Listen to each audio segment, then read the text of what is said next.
I felt compelled to weigh in and share my thoughts on the Donald Trump, Megyn Kelly Republican Party soap opera that's been subtracting from and taking away from real issues.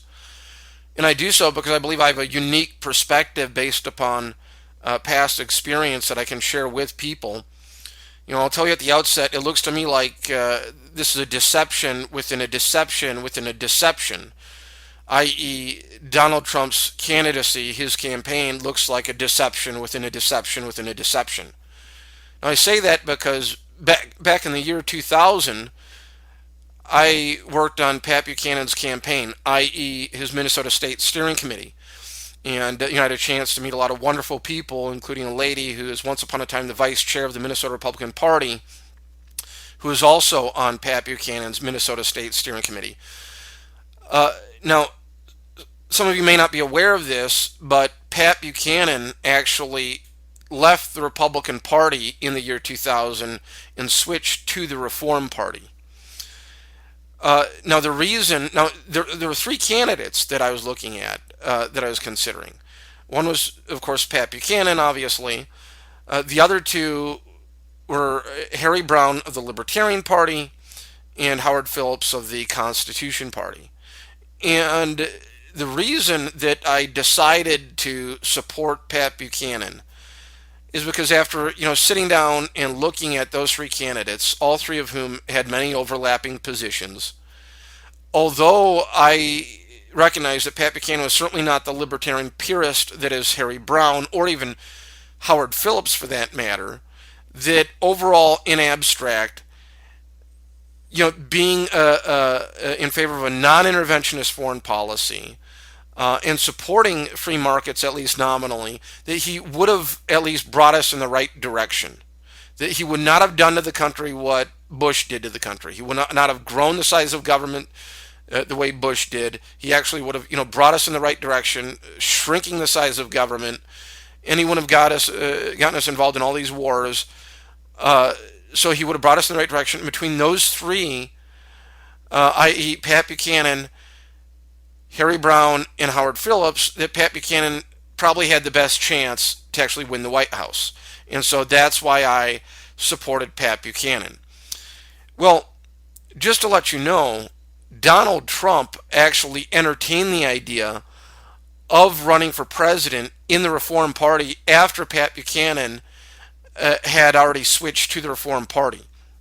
And yeah, I remember this almost like yesterday. He entertained the idea of running for president in the Reform Party, which, obviously it would have been designed to block Pat Buchanan and derail his chances at running in the Reform Party.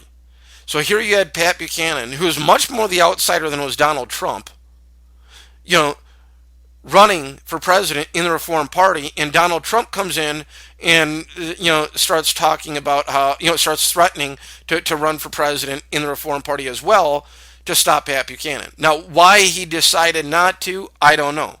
Could have been the establishment got together and decided that Pat Buchanan wouldn't have been much of a threat in the general election because all he had to do was ignore him, or Donald Trump didn't have much of a chance to defeat Pat Buchanan within the Reform Party, and he would have just been embarrassed by Pat Buchanan if he had tried to run against Pat Buchanan in the Reform Party. I don't know. But to make a long story short, again, you have Donald Trump come in and threaten to derail Pat Buchanan's bid for president with the Reform Party by running in the Reform Party against Pat Buchanan. Okay? So here you have Donald Trump, who has a history of targeting more outside anti-establishment candidates. But what I find to be even more breathtaking, an even bigger irony in this, is that today Donald Trump is running, and you have a real good candidate named Rand Paul, and it looks to me like that's who this is all aimed at right now. It's designed to stop outside candidates, especially Rand Paul. But today Donald Trump is campaigning on immigration restrictionism, building a border wall, Pat Buchanan's, one of his biggest issues was immigration restrictionism in building a border wall back in the year 2000. And Donald Trump would have been campaigning against immigration restrictionism in building a border wall in order to defeat Pat Buchanan and the Reform Party. Today, Donald Trump is campaigning on the very issues that he was going to campaign against in order to block Pat Buchanan in the Reform Party. So that's certainly an added irony here. But there's another irony in this, and that is that I myself, who once upon a time worked for Pat Buchanan on his Minnesota State Steering Committee, I chauffeured him once upon a time. I myself, in fact, I even once upon a time kind of embraced the arguments for immigration restrictionism, for building a border wall. Today, I am totally against building a border wall. And I believe that the whole argument in favor of immigration restrictionism is a diversion, a distraction against from real issues.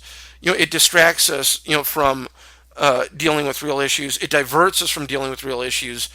And the reason why is, as I've had time to look at this, I recognize that the problem is not immigration. The problem is the welfare warfare state. That immigrants do not drive down wages. The welfare warfare state drives down wages. And so I see the whole anti-immigrant platform really as a diversion from dealing with the more consequential issues, e.g., compelling the Fed to tighten and force up interest rates. Because until the Fed tightens and forces up interest rates, we're not going to have an economic recovery. People might say, well, with the welfare state, we can't afford to let in all these immigrants. Well, the problem, again, is not immigrants. The problem is the welfare state. But instead of targeting the welfare state, we're now targeting immigration. But then not only that, in order to fund this welfare state, that necessarily takes violence. As Mao said, all political power grows out of the barrel of a gun. So when we talk about a border wall, we're talking about walling off a welfare warfare state. That's the last thing you want to do. The last thing you want to do is wall off a welfare warfare state. I mean, that is a serious threat to our civil liberties. I believe it's much more likely a border wall would be used to trap Americans in than to keep anybody out. Why would you want to trust this government with a border wall?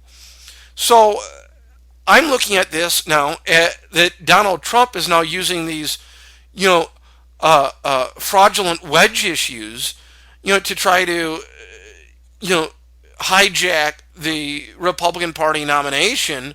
These are, issues that are really not about restoring the country, but there's a lot of well-meaning people who think that these issues, immigration restrictionism, a border wall, that is about restoring the country. Okay, so I mean, it's a deception within a deception within a deception. And then now we're sitting here, so you have Donald Trump, who's become the de facto face of the opposition movement. He's engaging in all these all the wrong issues, and in reality, he's like a ringer for Bush. He's actually there to stop outside candidates, and he's using these fraudulent issues, issues that once upon a time he himself didn't even support. And and then now we're sitting here talking about the feud between Donald Trump and Megyn Kelly rather than explaining why we're not going to have an economic recovery until the Fed is compelled to tighten and force up interest rates. And of course, it's impossible for the loan market to extend credit at negative real rates and not become insolvent. But let's not talk about that. No, let's talk about Donald Trump versus Megyn Kelly. Let's talk about building a border wall. And so this is really, it's a deception within a deception within a deception. And hopefully the American people figure this out. Hopefully Republicans figure this out. And hopefully they get behind a true outsider like Rand Paul.